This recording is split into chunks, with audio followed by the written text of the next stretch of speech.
Welcome to episode 6. We're your hosts, Bonnie and Clyde. Oh, no. Why would you pick them? Because, think of the cars that they I drove. don't want to be an outlaw, though. I want to drive a roadster. I don't want to end like that. Yeah, but you can, they're probably it. And I want a gun. But you can have all of those without being an outlaw. Why? What's the point? Do you know how their story This ended? is called Off the Fence. Let's get off the fence. Dave, do you know how their story ended? No, historically? it's not important. Why don't you Google that today? Well, they romantically embraced each other and died together. Hey, welcome to episode 6. As we've been doing, we're going to start off with getting off the fence on some coffee. Yeah, How about thought that? you were going to say start over, but that's No. We can go for it. So here's today's gig for those coffee lovers, which I am one. How many cups of coffee have you already? I have had many already today. So here's the deal, Catherine. Yes. There are 3 cups of coffee in front of you. Yes. As for me as well. We are going to decide of these 3. Now, okay, some people are going to be haters right off the bat. Like, well, you didn't choose. Okay, you didn't get coffee, blah, blah. We got 3, and that's the deal, and that's how this works. Okay. Also, we're going to taste the best. If someone is offended by it, then they're free to brew us a fresh cup of coffee and bring it in whenever they want. Right. Okay, That's all right. great. So let's do this. Okay. I don't know if they're even lined up exactly the same, but you're going to take a sip of one.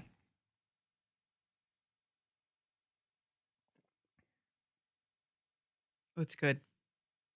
That's actually pretty good. Yeah. There's depth in it. I've been watching the Food Network. I know how to explain. Do you do it like with wine? Yeah. I guess No? you can. I don't know why you would. But that's okay. That's not bad. I'm going to go with the second one.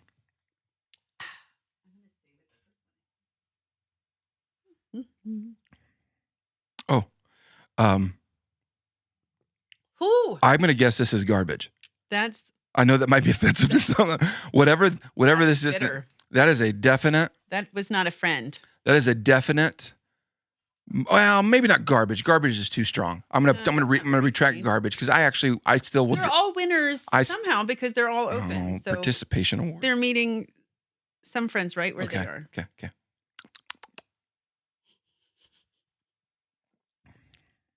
That's smoother. Smoother than. Man, that middle one like bit me in the face. That's All right. So. It's smoother. All right. So I can reveal, thanks to Tina, Oh yeah. who organized all this. And sat in the drive-through like a very kind and Here, patient. first, my least favorite, Starbucks. There's an S on the bottom. I did not know that. But I'm now going to speak very openly and honest and off the fence. This is garbage coffee. Maybe it's not though. No. I like Starbucks. I just didn't like that. But look, you just right now, we just tasted all 3. Right. I would order that. Right. Starbucks. But where I would order something else. It's all the same. That's not true. But I do like, what's this one? This was my favorite. That was your favorite? Dixon. Not shocking. My favorite was Dixon as well. Cheers. See, cheers. Yes. Good coffee. Yeah. But Starbucks is good coffee too. It's contextual. Dixon coffee. Because I often get Taste test blind take. We did not know. No, I know. I'm just saying it doesn't mean it's garbage. This People work there. The only reason I'm going to drink this is because I want the caffeine from it. The flavor of it. A lot of incredible things there. I'm going to finish this actually. You're going to finish the Dixon one, right? Right. Yeah. And the Starbucks one, you're going to be fine. You won't even be emotionally affected. No, but I love people that work there. So I'm going to continue. I don't think this is a reflection of those who work there. No, I know. I'm just an equal opportunity coffee person. But the Dixon one was my favorite. Equal opportunity? Yeah, I'll go to every coffee shop. If you sell coffee, I will visit you at some point. Well, what's fascinating is my guess is, and I've not compared prices, but I would not be shocked if, by the way, everyone should know what we're actually tasting. I believe they're Americanos. Ooh, with a little cream. All of them Americanos with just a dab of splash of Which cream. is how we like it. Although you like your coffee hot and I like mine iced. Yeah. Because my internal temperature is... But let it be known to the world Starbucks coffee is garbage. We will agree to disagree. But Dixon was my favorite. And Black Hills Blends was a close second. And then Starbucks, I would say, is like the adorable turtle all the way in the back of the race. So let's do this. Garbage. Good. Oh, why would you do that? Because I want some coffee. Oh, bless. See if this is actually...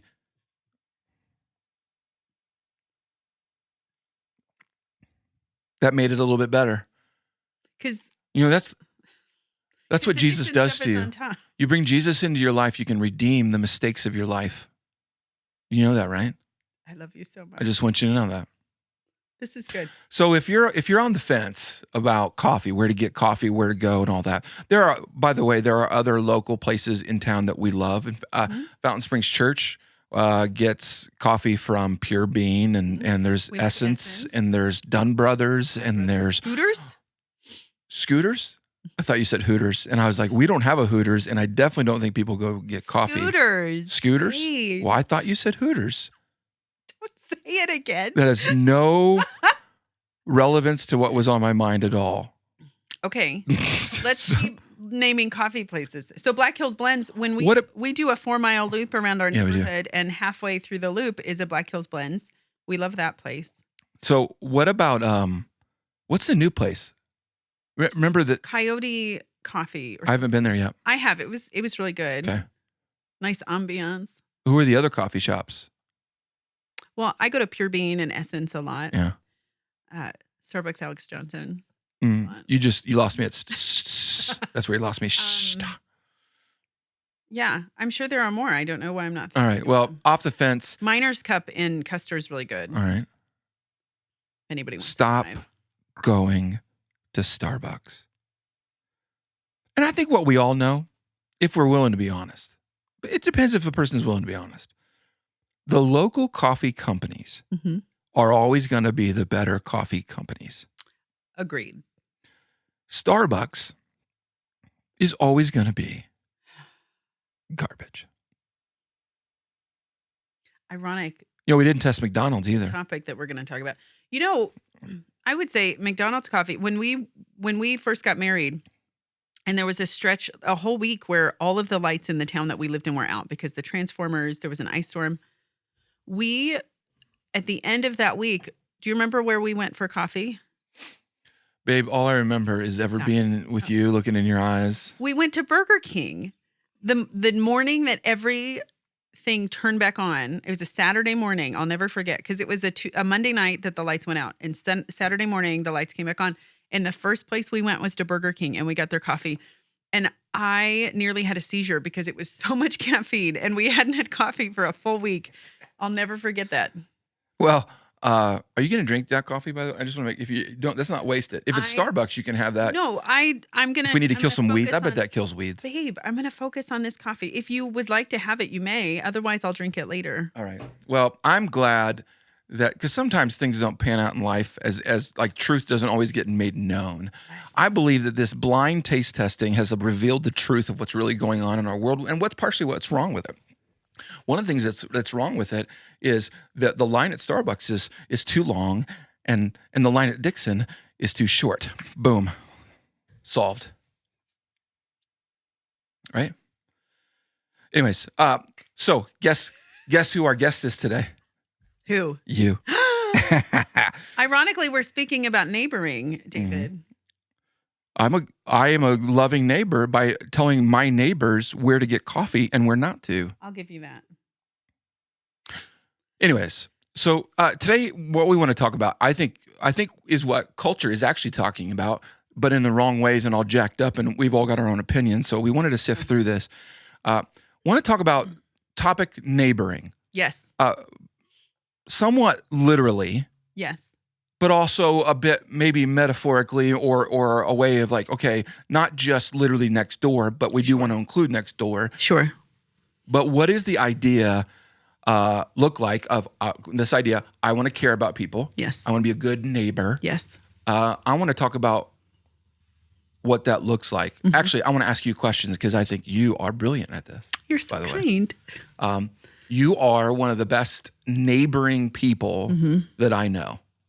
Thank you. That's very nice of you. Yeah, well, it's true. It's easy to say.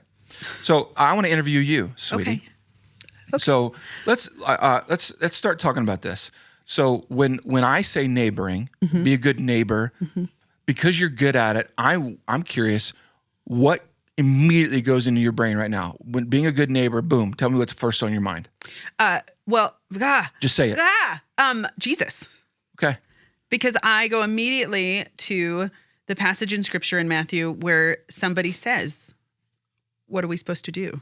Okay. And he says, "Love the Lord your God with all your heart, soul, strength. Love your neighbor as yourself."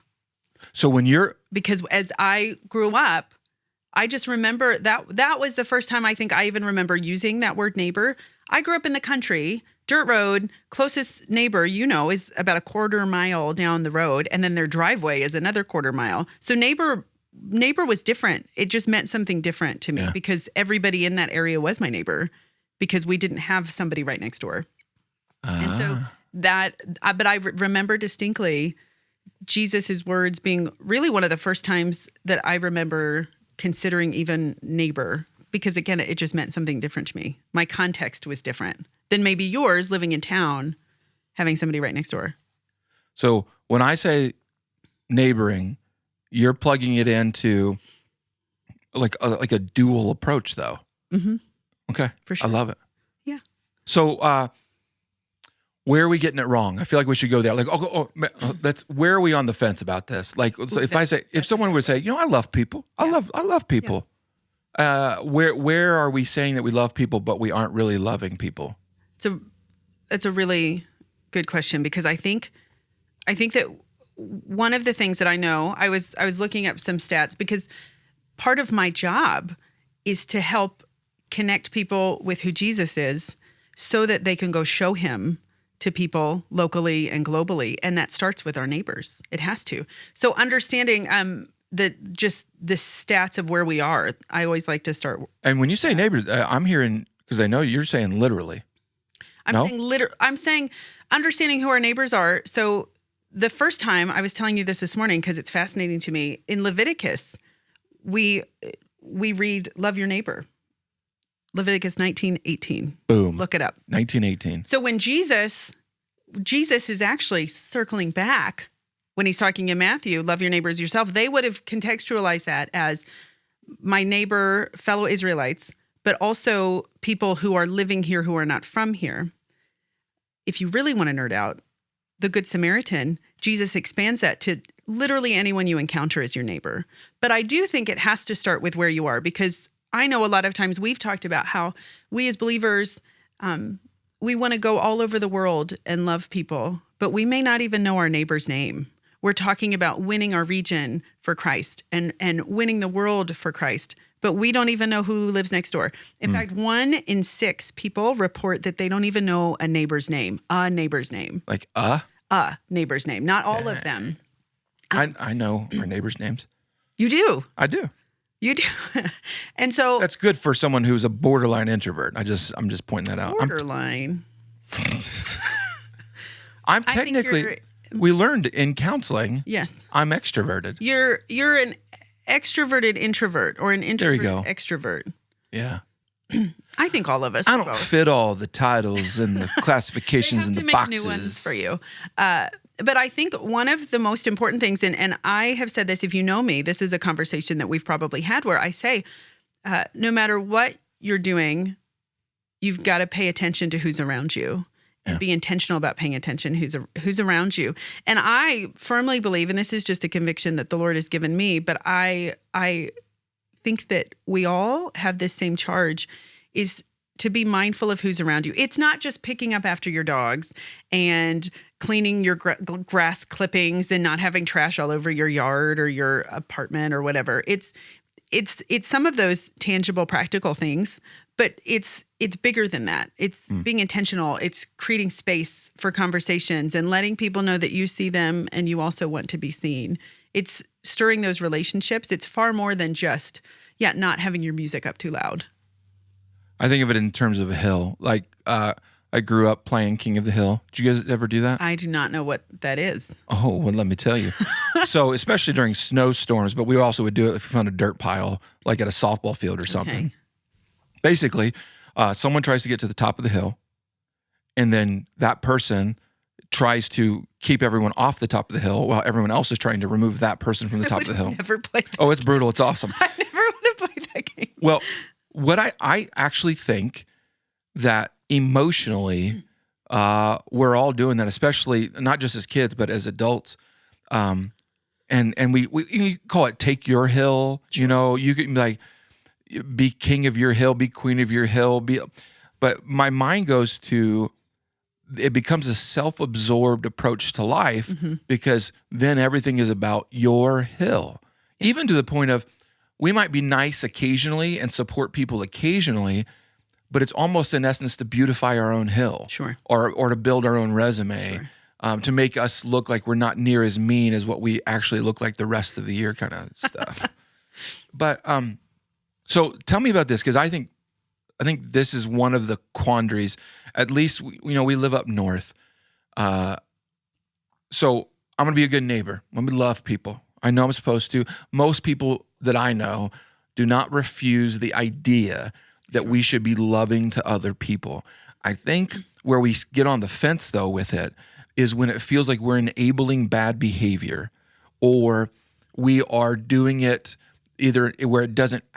We evaluate the efficacy, the efficiency, the viability. That we look at the stats and look at all the details and say, this needs to look good and be sustainable for me to help you.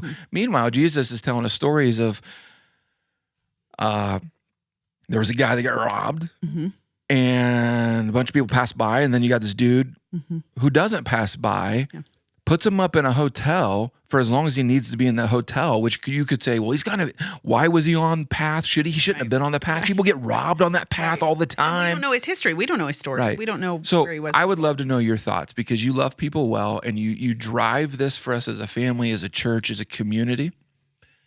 Talk about enabling behavior. Sure. Talk about toxic. I think that's where a lot of us get hung up on, going, we don't know how to help because we're concerned that we're going to enable or create more of a problem. Or I'll ask that. So I got another question. Well, I think it's complex. There are a lot of complexities when you talk about that, because and I think they're shared between people I don't know who I'm afraid I will enable, or I have preconceived notions about how they got into that position.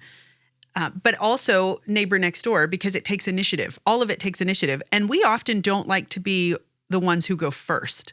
That's a hard, I think, pill to swallow for a lot of people, is to be the initiator of something, to be the one that goes first.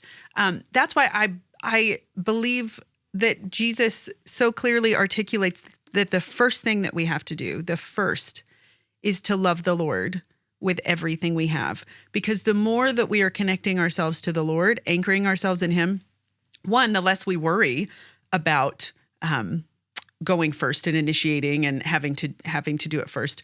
Because sometimes we would just like it if someone would come to us first, But second, I think hold on. You just brought up like basic concept of counseling. Yeah. Seriously, like, so a couple comes in for counseling. Let me break the whole secret that goes on in counseling. A counselor actually in that moment wants to meet with the individuals to know where's the person's individual trauma or issue, what's going on there, because it's not just getting two people to like cohabitate and function together, that there is a breakdown individually typically that needs to be addressed. And if you address that, so how I hear that is, if our relationship with God is solid and healthy, like that, the classic and moving, like our vertical relationship with God, if that's healthy, you're saying as a byproduct of that, it makes neighboring, I don't know if easier is the word, but more on your radar. I think so, because it enhances our understanding of what matters, who matters. But I also think it takes away some of the chains, the baggage that we carry around about trying to find our worth and our purpose, because we're anchored in the one who has not only given it to us, but consistently proves it. And so that I don't think it's obviously an accident that we are to love the Lord first. And again, the more we lean into that, I think even the more hopeful we are, the more we just don't get as critical. Maybe I think it takes away some of the stuff that in our humanness starts to get in the way of us seeing people the way that the Lord sees people. And so when we're talking about somebody at Cornerstone or somebody at the Hope Center or somebody just on the street who is, if you don't know what Cornerstone is, it's a rescue Cornerstone mission. Rescue Mission. Hope Center is a place, is essentially a day space for people who don't have anywhere else to go. They're unhoused.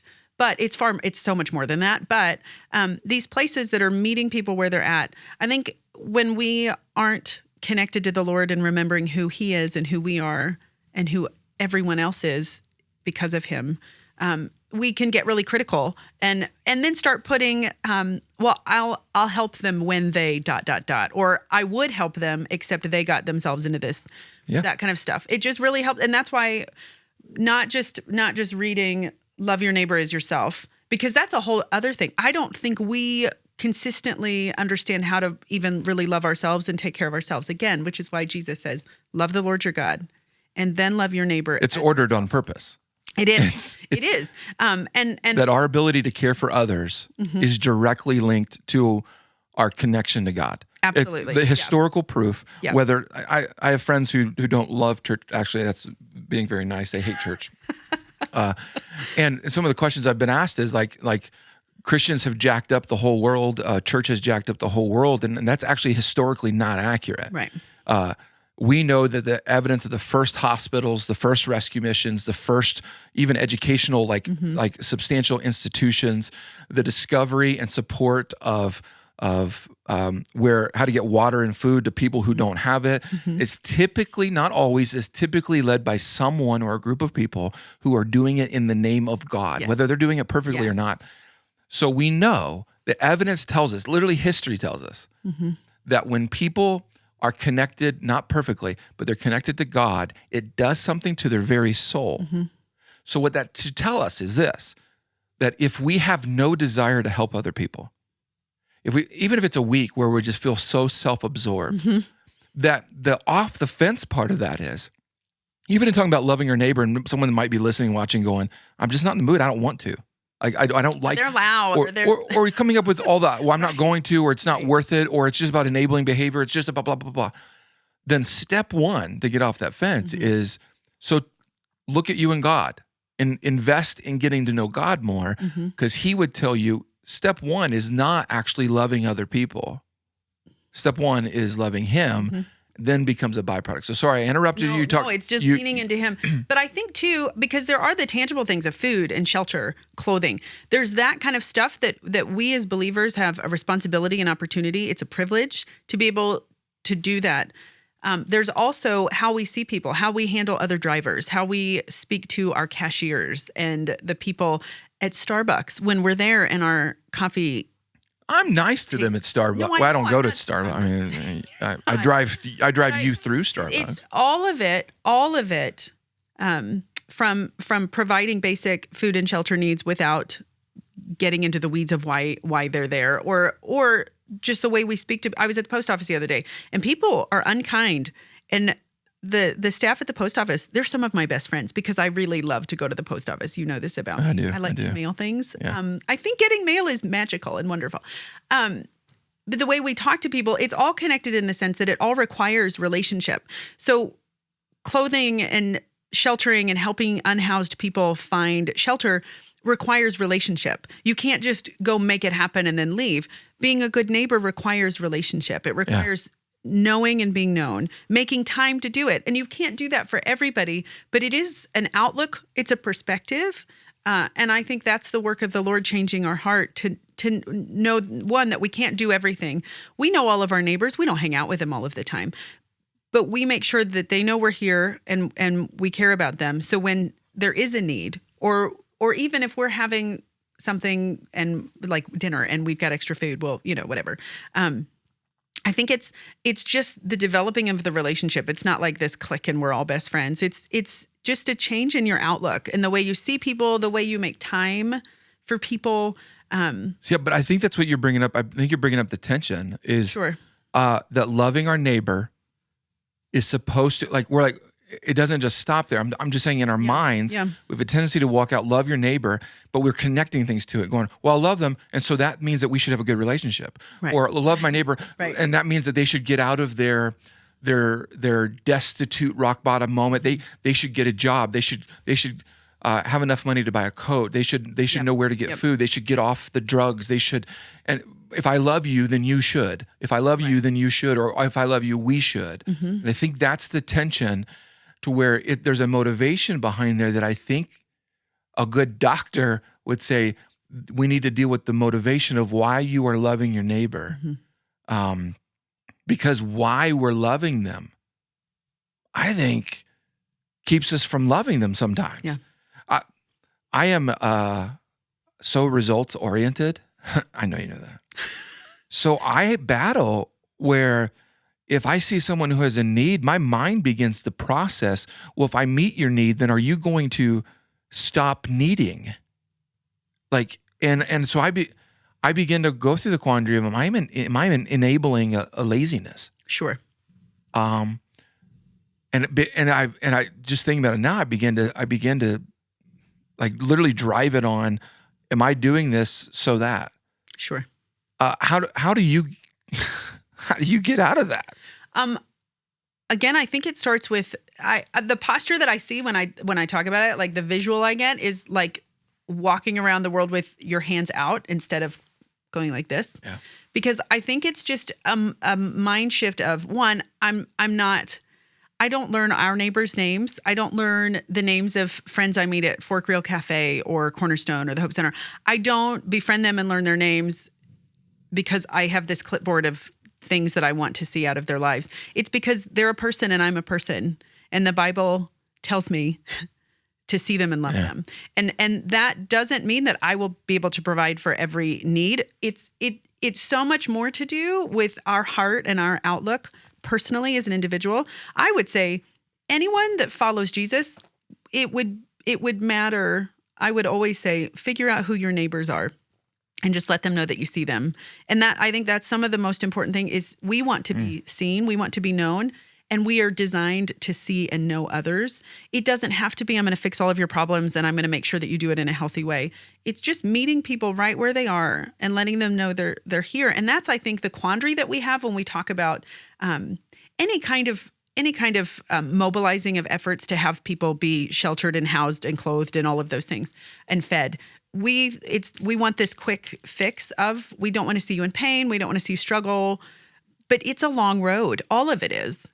It's the long road of relationships. And I think sometimes that's why we don't even get into it, because we go, I don't even have time to have a relationship with my neighbors. I don't even have time to live my life. And so we just don't even do it. And so much of it is just living open-handed, where we take that step without all of the lists of what we hope to see and want to see. It's just, hey, my name's Katy. And the holidays are a great time to do that too. That was actually, we moved in to our neighborhood years ago in February, the end of February. And so right around springtime, that's when I went around with the kids and we brought everybody those presents, because I thought, ooh, it's a holiday. So it's not some random, like, hey, I strategically placed it in the sense that it would hopefully make sense and it wouldn't totally weird them out. But just starting somewhere. And the holidays are great, where bring over some candy canes or, I don't know, like cookies or whatever. But also, there's those two. There's the neighbors that you live around. And then there's just every single person that you encounter ever. Because again, Jesus with the Good Samaritan, it was basically, even when you're on a road and you see some random stranger, it's literally anyone, anywhere is your neighbor. So, how do you get beyond the concern with enabling? Well, there are a couple of things that I do. One, I know that God sees them and has them. And I also know that I can't fix anybody. If that's my motivation, then I rely on the Holy Spirit's conviction for that. That's good. No, that's good. Yeah. Like that helps answer the question for me, because am I giving in order to fix that person? Yeah. Or am I giving in order to love that person? Yeah. And Yeah. I got to tell you, I have to jump over a giant wall of because I would love my love to fix. Well, and that's actually where We try that in marriage. I do believe, right. I do believe though that in our effort, in our hope, in our big love to try to fix, we actually end up creating more hurdles for people because they begin to rely on us for maybe food. Maybe we're going to start feeding them somewhere. Yeah. But then they're relying on us. So I think anchoring with organizations that are doing good work. Yeah. We do that as a church. We do that as a family, locally and globally. It's important to connect with people in places that will do it for the long haul, that are committed to serving people and meeting needs for the long haul, because that's where that comprehensive restoration and support comes, because the need that you see is so much bigger and deeper, likely, just like all of us. We're all walking around and smiling and everything's okay, but we've all got hurts and stuff going on in our lives that we're working through. People in need are the very same way. And so remembering that it's not ours to fix, that we can't immediately just go pop something up to feed people or to clothe people, and that's going to solve the problem. That may actually create more issues for them, because then what if we don't show up one day and they're like, hey, well, I guess I'm just not going to eat. There's some layers to it that involve connecting with people in places that are in it for the long haul, that are committed, like Cornerstone and Hope Center and Fork Rail Cafe and all of the others in town that are working to not just supply those immediate needs, but to walk out, again, the deep restorative work that can happen to help people be whole. That's why this is a gray issue. It's like it's why this is, I think, like an on the fence issue. Yeah. Because it's gray, because there's moments that you'll encounter someone right then and there in need. Mm-hmm. And you might say, well, then I need to show up at this corner every day for the rest of my life. But it's not that black and white. It's in that moment, we got to be careful about refusing. Right. But also knowing what is a longer term way to love. And that's why I think if for anyone listening, wherever community you live in, one of the greatest things you could do if you're new to the community, or maybe you're not new, maybe you've been there forever, like what do you do with this? Yeah. One, get to know your neighbors, your actual physical neighbors, like get to know names and get involved in their lives, not in a crazy way, but like saying, hey, I'm so-and-so. If you ever have a need of any sort, reach out. Here's my number. Yep. That's a way to love. Yeah. But at the same time, set up an appointment, maybe with someone leading the rescue mission where you live. Right. And say, so what are the needs going on in this area? What are the sustainable ways to support people who are in a rut of almost perpetual poor decision making or not doing what they need to do? Just crisis, yeah. Go to the organizations who have been in the trenches for a while and are pledged to be in those trenches and talk to them about long-term solutions. Absolutely. But in the moment, and we talk about this all the time, is one person at a time, that what we can't do for everybody, we will do for one person. We can do for one person. And that's been something that we've talked about our whole marriage is even when we were the ones in need, the Lord provided one person at a time and connected us to health and healing and what we needed, one person at a time. And I think too, that's part of it too, is recognize that we're part of the story, but we're not the end all fix all, because then we end up with the savior complex. And a lot of times, again, though, that brings us back to, are we nourishing our time with the Lord? Are we nourishing our relationship with the Lord? And that's why that's first, because if I ever start thinking that I alone can fix somebody's problem or situation, that should be a flag for me to recognize and ask myself, am I going to the Lord for everything that I need, or am I trying to get it out of this good work that I'm doing? Because again, we end up hurting that person more because we show them, oh, you just got to find somebody that'll take care of you, instead of, no, you got to walk the long, hard road of recovery and figuring out what you want and where you want to be and get some stability in that crisis. Yeah. So that's why, as a church, we offer things like Celebrate Recovery, which is a long-term throw, is a process to help people get through the hurts and habits and hang-ups that they've got in their lives, because we all pretty much have them. But so there's long-term stuff, but then there's also like the, literally, who are the people in my neighborhood? In my neighborhood. There is, I will say, just as an aside. Don't keep singing. If you see somebody in need. So one of the things I regularly do is carry around Fork Rail Cafe meal tokens. What's Fork Rail Cafe? Fork Rail Cafe is a community cafe who they literally exist to create community among anybody and everybody that walks into their doors, people that can pay for their meal, people that cannot pay for their meal, because they're mobilizing and creating community for people that may not be able to pay for their lunch, but they need lunch and they need community. And so they're able to find ways to even serve and connect in order to essentially earn their meal. And so there's some dignity involved and some community opportunities involved. So if somebody comes up to me and says, hey, you got a few bucks? Do you have any money? I need to eat. I'll instead give them a token and say, I would love for you to connect with my friend Rhonda at Fork Rail Cafe, because I know that, one, they'll get to eat, and that meal token is essentially a payment for a meal. We buy meal tokens and then we give them away, and that's basically a coupon to get a meal. But it invites them into a community that's far bigger and more sustainable and connected to them. So it's more than just that meal. It's more than just that one meal. It's inviting them into this longer term. And I think the same way with the neighbors that live on our street.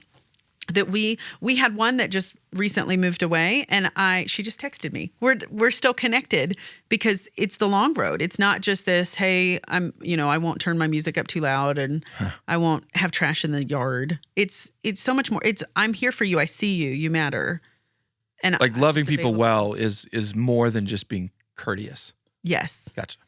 And I think that's hard because, again, loving people well can take time. Yeah. You have to think about all of that. You have to let somebody in, which can be really hard to do. I think that's why that 1 in 6 number of people who do not know their neighbors, the numbers for people that live in apartments, it's even less because you're probably on different schedules and not seeing each other all the time. I think a lot of that is not because people don't want to. I think it's because people would say, well, I don't have the time, or, man, I don't maybe want to be known right now. I don't want people in my business. Yeah. I would maybe be even harsher. I think we're consumed with ourselves. Well, and I think in a culture right now that's saying love yourself, we're so obsessed with loving ourselves that we're not loving others all that well. Sure. And I think that we've got a culture now that says focus on yourself, be about yourself. What do you want? What do you feel? Yeah. Make it like literally our desires are dwell on your desires, make them priority. I think the problem with that has led us to being obsessed with ourselves, and we no longer see the people around us. That can be a huge part of it, which only creates more tension in all of it, because then when we do need somebody, or when we do see somebody on the street, it complicates all of it. And so again, going back to love the Lord your God. That doesn't just mean, oh, I love you, Lord. That means I want to know you. I want a relationship with you. Putting what needs to be first. And it doesn't solve all of the problems, but it changes our heart and our mind so that I think we're just able to lean into the world in a way that honors the Lord and honors our neighbors. I think that remembering what's first. I think that's spot on. I think it's good. If you don't know how to even get started in understanding who God is, finding people that can help you with that, and then learn one neighbor's name this week. There you go. Introduce yourself. There's your homework. Yeah. Learn a neighbor's name and ask someone who's in the trenches regularly what they think needs to be done in the community, like at large. I know we did that a while ago. Like, hey, what are the top needs in a community? Let's go after one of those top 3 needs. Yes. And just start being a part of the solution to that. Yes. Well, I got to tell you, of all the people that we've ever interviewed, you're my favorite. Thank you. I love you very much. I love you too. Thanks for teaching me how to love. If you guys have questions about this topic, as always, you can text us, 605-250-1224. It's impressive that you remember 605-250-1224. Text us.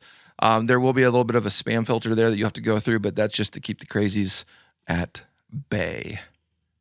All right. Hey, thanks for listening.